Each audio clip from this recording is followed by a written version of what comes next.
வணக்கம். உலகமெங்கிலும் நிறைந்திருக்கும் ராஜ் டிவியின் அன்பு தமிழ் நெஞ்சங்களுக்கு அடியேன் சுபாஷ் பாலகிருஷ்ணனுடைய அன்பான வணக்கங்களும் வாழ்த்துக்களும்.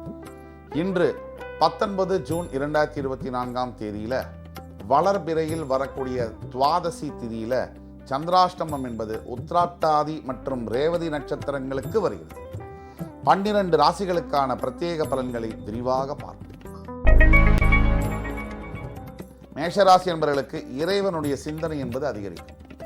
இறை சிந்தனை அதிகரிக்கிறது அப்படின்னாலே நீங்கள் டிவைன் கனெக்டில் இருக்கீங்கன்னு அர்த்தம். இன்றைக்கு நீங்கள் செய்த அத்துணை பாவங்களுக்கும் பிராயஷ்சித்தம் இறைவனிடம் தேடலாம். உங்களுடைய அத்துணை குறைகளும் நிறைவேற்றப்படும். சிவராசி என்பவர்களுக்கு அன்பும் பாசமும் பரிவும் கிடைக்கக்கூடிய ஒரு நாள். மனைவியினுடைய அன்பு என்பது மிக மிக முக்கியமானது. ஒரு மனிதன் வாழ்க்கையில ஜெயிக்கணும்னா மனைவியினுடைய அன்பு என்பது அவசியம். அதே மாதிரி பெண்களுக்கு கணவனுடைய அன்பும் ஆதரவும் என்பது அவசியம். இந்த வாழ்க்கை துணை மற்றும் ஒருத்தருக்கு சரியாக அமையவில்லைன்னா மிகப்பெரிய பிரச்சனைகளை எதிர்கொள்ள வேண்டியிருக்கும். அந்த வகையில் இன்றைக்கு உங்களுடைய வாழ்க்கை துணையுடைய நன்மதிப்பும் ஆதரவும் கிடைக்கக்கூடிய ஒரு பாக்கியம் உண்டு. மிதுன ராசி என்பவர்களுக்கு மிக மிக நல்ல நாளாக வருகிறது. அதாவது வேலை செய்யக்கூடிய இடத்துல எத்தனை போட்டி இருக்கும். அது எந்த இண்டஸ்ட்ரியா இருந்தாலும் சரி, சின்ன வேலையில் ஆரம்பிச்சு மிகப்பெரிய வேலைகளில் கூட அரசியல் இல்லாத ஒரு ஒர்க்கிங் என்விரான்மெண்ட்டுங்கிறது இருக்க முடியாது. ஆனால் வேலை செய்கிற இடத்துல இன்னைக்கு உங்களுக்கு நல்ல பெயரும் புகழும் ஆதரவும் கிடைக்கக்கூடிய அதிர்ஷ்டம் இன்னைக்கு உண்டு.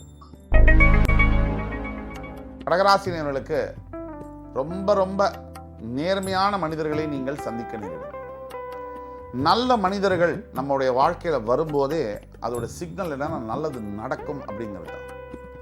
நல்ல மனிதர்களை பார்ப்பது, அவரோட பேசுவது என்பது இந்த காலகட்டத்தில் அரிது. அப்படிப்பட்ட நல்ல விஷயங்கள் இன்று உங்களுக்கு நடக்கக்கூடிய பாக்கியங்கள் உண்டு. சிம்மராசி என்பவர்களுக்கு வாழ்க்கையில் ஓடிக்கிட்டே இருக்கீங்க, எதுவும் பலன் இல்லை அப்படிங்கிறதுல முதலிடம் சிம்மராசிக்கு தான். எவ்வளவோ கடினமா உழைச்சும் நிறைய முயற்சிகளை மேற்கொண்டும் பலன் என்பது இல்லை. ஆனால் இன்னைக்கு வாழ்க்கையில் அடுத்த கட்டத்துக்கு நீங்கள் போக வேண்டிய நேரம் வந்தாச்சு. நல்ல செய்தி உங்களை தேடி வந்து சேரும். கன்னிராசினியர்களுக்கு இன்றைக்கு எதிரிகளுடைய தொல்லை என்பது அதிகமாக இருக்கும். தோல்வி பயம் மனசுல வரும். இந்த தோக்குறோம் அப்படிங்கிற எண்ணம் வந்துட்டாலே பாதி தோத்தாச்சுன்னு அர்த்தம். வெற்றியும் தோல்வியும் இயற்கை, அது ஒரு யதார்த்தம். அதையெல்லாம் மீறி நிற்கிறது தான் உண்மையான வெற்றி. அப்போ மனசு மட்டும் தைரியமாகவும் தன்னம்பிக்கையாகவும் இருந்துட்டா எப்படிப்பட்ட பிரச்சனையும் சமாளிக்கலாம்.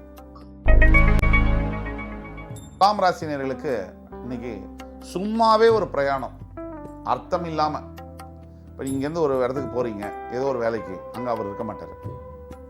அதுக்காக இன்னொரு இடத்துக்கு போகலாம், சரி இந்த வேலை தான் நடக்கல, இன்சூரன்ஸ் ஆஃபீஸாக போகலாம், அங்கேயும் யாரும் ஆஃபீஸர் லீவும்பாங்க. இல்லை இந்த வேலை இன்னைக்கு பண்ண முடியாது, நாளைக்கு தான் பண்ண முடியும், பிஸியாக இருக்கேன்பாங்க. இப்படி தேவையில்லாத அலைச்சல்களை தரக்கூடிய நாள். ஆக இன்னைக்கு பொறுத்த வரைக்கும் நீங்கள் வீட்டில் இருக்கிறதே நல்லது. ரிஷிகராசி என்பவர்களுக்கு மகிழ்ச்சி வெள்ளம் பொங்கக்கூடிய நாள். மனசுலையும் சரி, குடும்பத்திலையும் சரி, ஆரோக்கியத்திலையும் சரி, பண வரவழியும் சரி, ஒரு சுமூகமான சூழ்நிலைகள் இருக்கக்கூடிய நாள். இப்படிப்பட்ட நாட்கள் வருவது என்பது அரிது. இதை பயன்படுத்தி கொள்ள முருகப்பெருமானை பிரார்த்தனை செய்ய வேண்டும். தனுசு ராசினியர்களுக்கு அதாவது இன்னைக்கு யோகம் பெறக்கூடிய நாள். எப்படிப்பட்ட யோகம்? குரு பகவான் தரக்கூடிய அனப்ப யோகமாக இருந்தாலும் சரி, புதன் பகவான் தரக்கூடிய பத்ர யோகமாக இருந்தாலும் சரி, சனி பகவான் தரக்கூடிய சசமகா யோகமாக இருந்தாலும் சரி, அல்லது செவ்வாய் பகவான் தரக்கூடிய ருஷக யோகமாக இருந்தாலும் சரி, சுக்கிர பகவான் தரக்கூடிய மகாலட்சுமி யோகமாக இருந்தாலும் சரி, எல்லா யோகங்களையும் சேர்த்து கொடுத்தா எப்படியோ அப்படிப்பட்ட ஒரு அற்புதமான நாள் தான் இன்னைக்கு உங்களுக்கு. மகராசி என்பவர்களுக்கு வாழ்வு வளம் பெறக்கூடிய நாள். வாழ்வில் அடுத்த கட்டத்திற்கு நகரக்கூடிய நாள். மனிதன் என்ன நினைச்சிட்டு இருக்கான் பொதுவாக அப்படின்னா, பணத்தை சம்பாதிச்சு வீடு வாங்கிட்டா நம்ம முன்னேறோம், ஒரு BMW கார் வாங்கிட்டா முன்னேறோம், இல்லை வேற ஏதாவது ஒரு நல்ல பொண்ணை திருமணம் பண்ணிட்டா முன்னேறோம். இதெல்லாம் முன்னேற்றம் இல்லை. உண்மையான முன்னேற்றம் என்பது என்ன அப்படின்னா சிந்தனை மாற்றங்கள். நாம் வாழ்க்கையை பார்க்கிற பார்வையில என்னைக்கு மாற்றங்கள் வருகிறதோ அன்றே தான் உண்மையான முன்னேற்றம். அந்த முன்னேற்றம் இன்று உங்களுக்கு உண்டு. கும்பராசினியர்களுக்கு நீங்க இன்னைக்கு புதிய விஷயங்களை தொடங்கலாம்.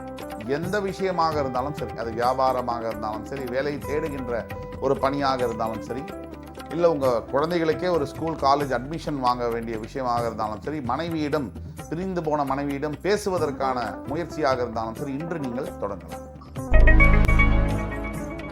மீனராசினியர்களுக்கு அன்பு, காதல், பாசம் இதெல்லாம் கிடைக்கக்கூடிய நாள். மீனராசினியர்கள் எப்பவுமே ஒரு குழப்பமான சூழ்நிலையிலே வாழக்கூடியவர்கள். தன்னையும் குழப்பி மற்றவங்களையும் குழப்பக்கூடிய தன்மை என்பது மீனராசிக்கு அடிப்படையிலேயே உண்டு. இன்று உங்கள் மனதில் தெளிவு பிறக்கும். இன்று 19 ஜூன் 2024 தேதிக்கான 12 ராசிகளுக்கான பிரத்யேக பலன்களை விரிவாக பார்த்தோம். அத்துணை ராசிக்காரர்களுக்கும் எம்பெருமான் முருகப்பெருமான் சகல சௌபாகியங்களையும் தந்தருள் புரிவார் என்ற நம்பிக்கையுடன் உங்கள் அத்துணை பேரிடமிருந்து விடைபெறுவது உங்கள் சுபாஷ் பாலகிருஷ்ணன். நன்றி, வணக்கம், வாழ்க வளமுடன்.